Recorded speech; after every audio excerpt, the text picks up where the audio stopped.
क्योंकि देश ये चाहता है कि मोदी जी बोलते रहें, हम सुनते रहें।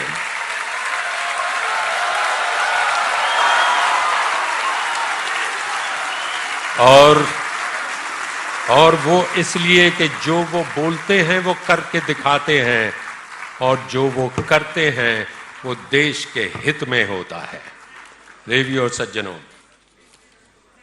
भारत गणराज्य के प्रधानमंत्री आदरणीय श्री नरेंद्र मोदी,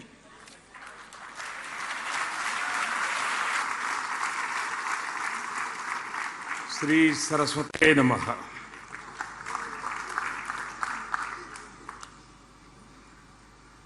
वाणी परंपरा के पुनीत आयोजन में हमारे साथ उपस्थित महाराष्ट्र के राज्यपाल श्री भगत सिंह कोश्यारी जी, महाराष्ट्र विधानसभा प्रतिपक्ष के नेता श्री देवेंद्र फडणवीस जी,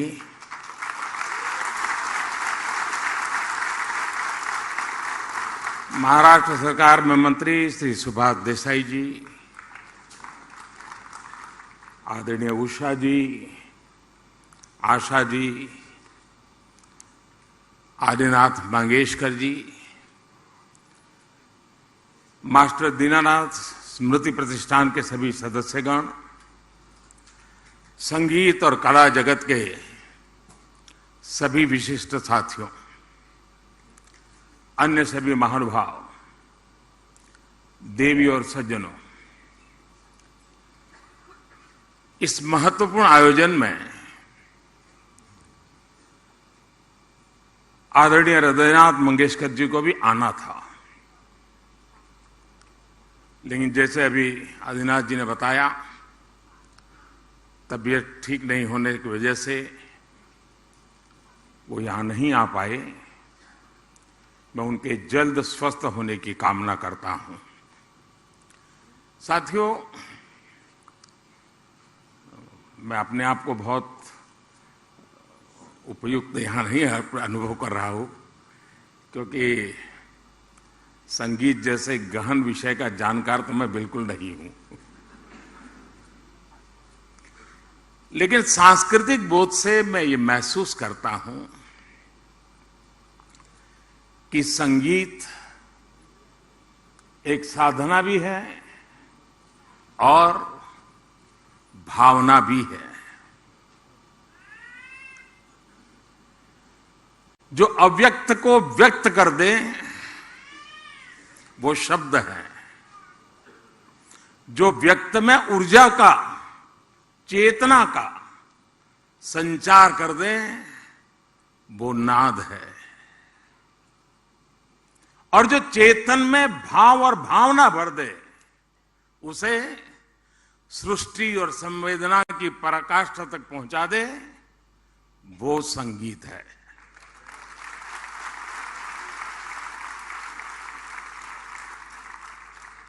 आप निष्पृह बैठे हो, लेकिन संगीत का एक स्वर आपकी आंखों से आंसू की धारा बहा देता है। ये सामर्थ्य होता है। लेकिन संगीत का स्वर आपको वैराग्य का बोध करा सकता है। संगीत से आप में विरस भरता है। संगीत मातृत्व और ममता की अनुभूति करवा सकता है। संगीत आपको राष्ट्रभक्ति और कर्तव्य बोध के शिखर पर पहुंचा सकता है। हम सब सौभाग्यशाली हैं कि हमने संगीत की इस सामर्थ्य को, इस शक्ति को लता दीदी के रूप में साक्षात देखा है। हमें अपनी आंखों से उनके दर्शन करने का सौभाग्य मिला है। और मंगेशकर परिवार पीढ़ी दर पीढ़ी इस यज्ञ में अपनी आहुति देता रहा है। और मेरे के लिए तो ये अनुभव और भी कहीं बढ़कर रहा है। अभी कुछ सुर्खियां हरीश जी ने बता दी, लेकिन मैं सोच रहा था कि दीदी से मेरा नाता कब से कितना पुराना। तो दूर जाते जाते याद आ रहा था कि शायद 4-4.5 दशक हुए होंगे। सुधीर फड़के जी ने मुझे परिचय करवाया था।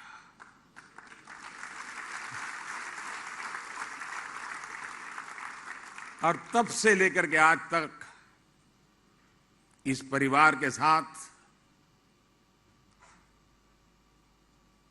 अपार स्नेह, अनगिनत घटनाएं मेरे जीवन का हिस्सा बन गई। मेरे लिए लता दीदी सूर साम्राज्य के साथ साथ, और जिसको कहते हुए मुझे गर्व अनुभव होता है, वो मेरी बड़ी बहन थी।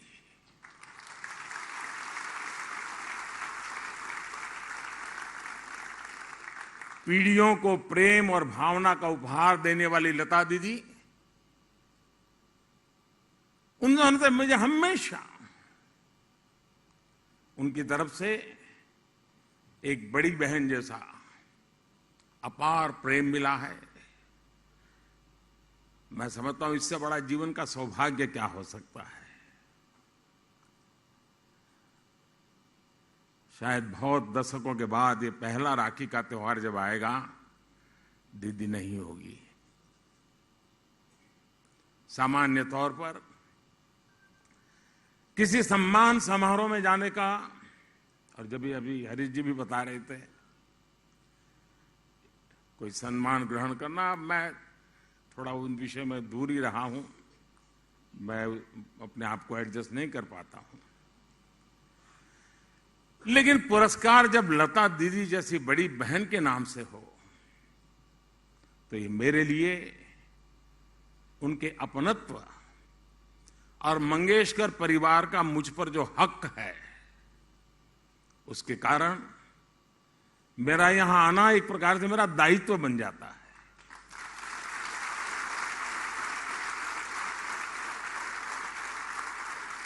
और ये उस प्यार का प्रतीक है।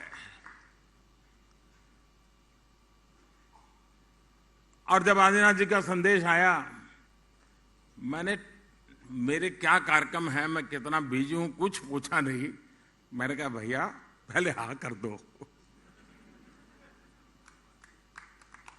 मना करना मेरे लिए मुमकिन ही नहीं है जी।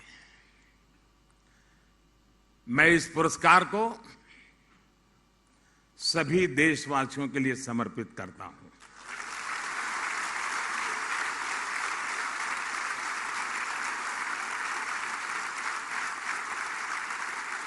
जिस तरह लता दीदी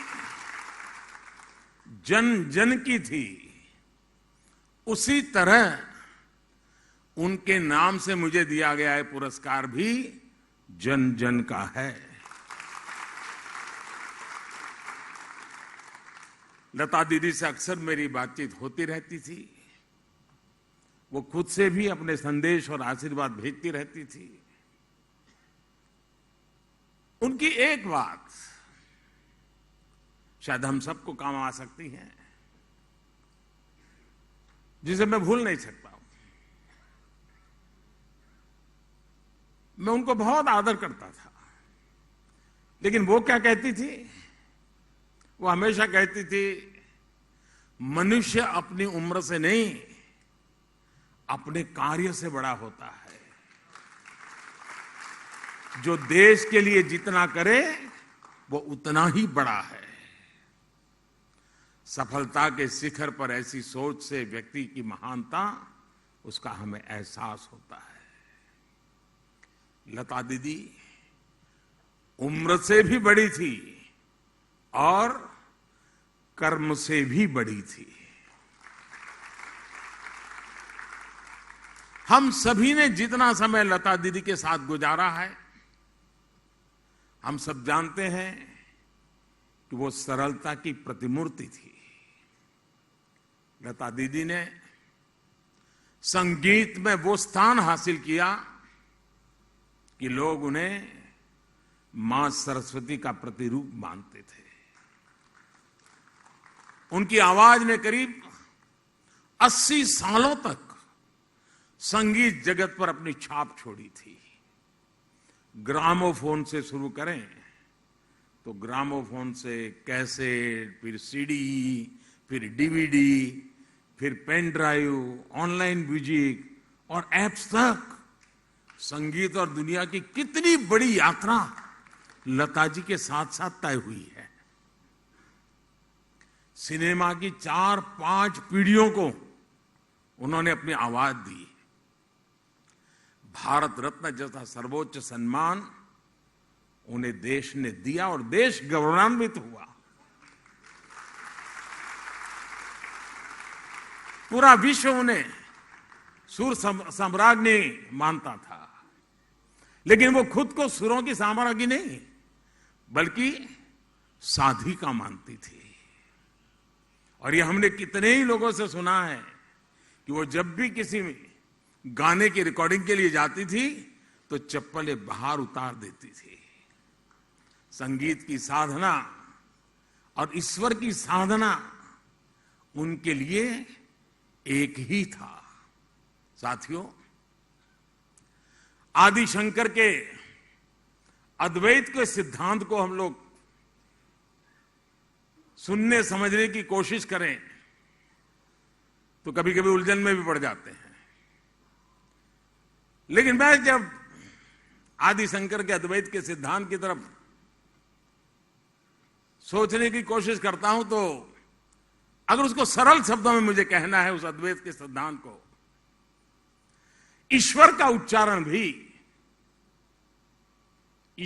उच्चारण भी स्वर के बिना अधूरा है।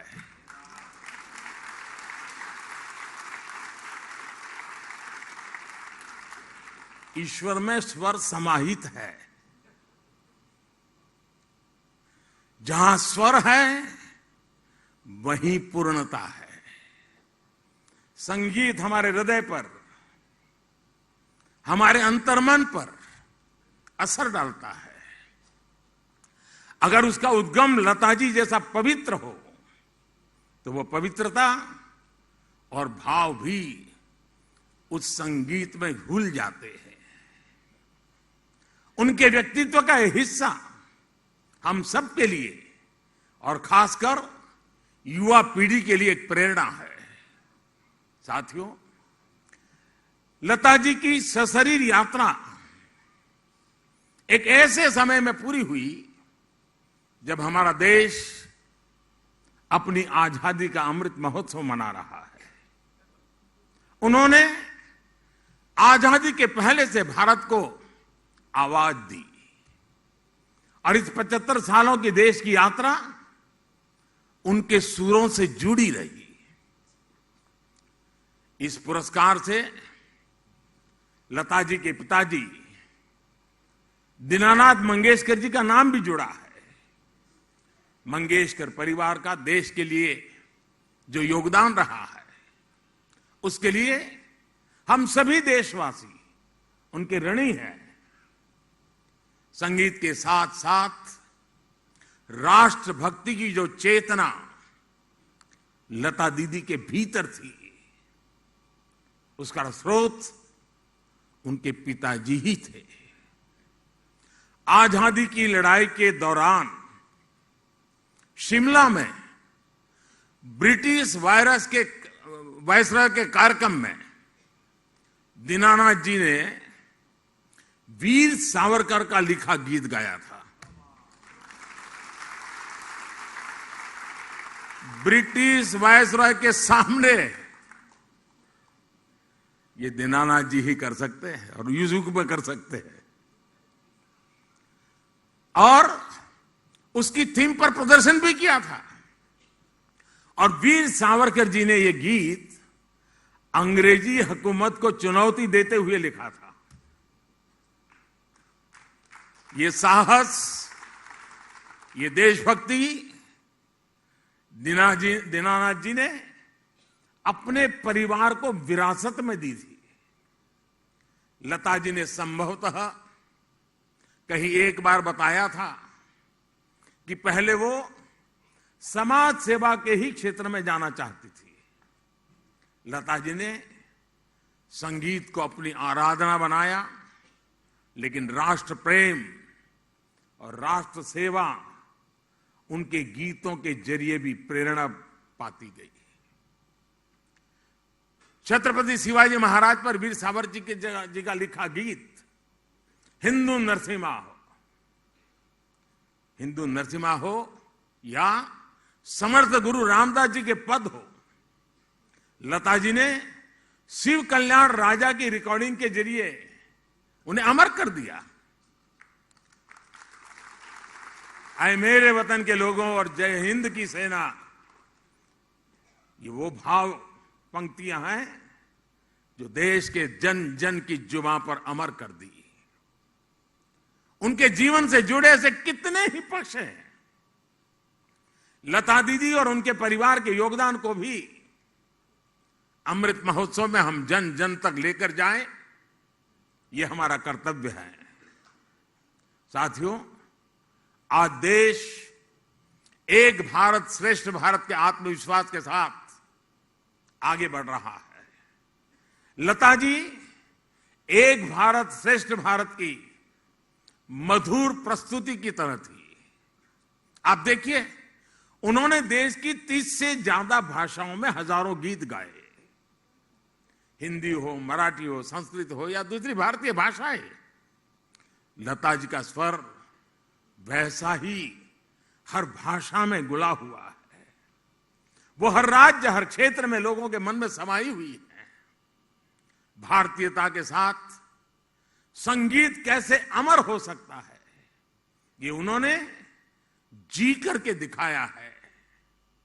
उन्होंने भगवत गीता का भी सस्वर पाठ किया और तुलसी, मीरा, संत ज्ञानेश्वर और नरसिंह मेहता के गीतों को भी समाज के मन मस्तिष्क में घोला। रामचरितमानस की चौपाइयां से लेकर बापू के प्रिय भजन, वैष्णव भजन तो तेने रे कहिए, तब सब कुछ लता जी की आवाज से पुनर्जीवित हो गए। उन्होंने तिरुपति देवस्थानम के लिए गीतों और मंत्रों का एक सेट रिकॉर्ड किया था, जो आज भी हर सुबह वहां बजता है। यानी संस्कृति से लेकर के आस्था तक, पूरब से लेकर के पश्चिम तक, उत्तर से दक्षिण तक लता जी के सुरों के पूरे देश को एक सूत्र में पिरोने का काम किया। दुनिया में भी वो हमारे भारत की सांस्कृतिक राजदूत थी। वैसा ही उनका व्यक्तिगत जीवन भी था। पुणे में उन्होंने अपनी कमाई और मित्रों के सहयोग से मास्टर दीनानाथ मंगेशकर हॉस्पिटल बनवाया, जो आज भी गरीबों की सेवा कर रहा है। और देश में शायद बहुत कम लोगों तक ये चर्चा पहुंची होगी, कोरोना कालखंड में देश की जो इन्हीं चुनी अस्पतालें जिन्होंने सर्वाधिक गरीबों के लिए काम किया, उसमें पुणे की मंगेशकर अस्पताल का नाम है। साथियों, आज आजादी के अमृत महोत्सव में देश अपने अतीत को याद कर रहा है और देश भविष्य के लिए नए संकल्प ले रहा है। हम दुनिया के सबसे बड़े स्टार्टअप इकोसिस्टम में से एक है। आज भारत हर क्षेत्र में आत्मनिर्भर बनने की ओर आगे बढ़ रहा है। विकास की ये यात्रा हमारे संकल्पों का हिस्सा है, लेकिन विकास को लेकर भारत की मौलिक दृष्टि हमेशा अलग रही है। हमारे लिए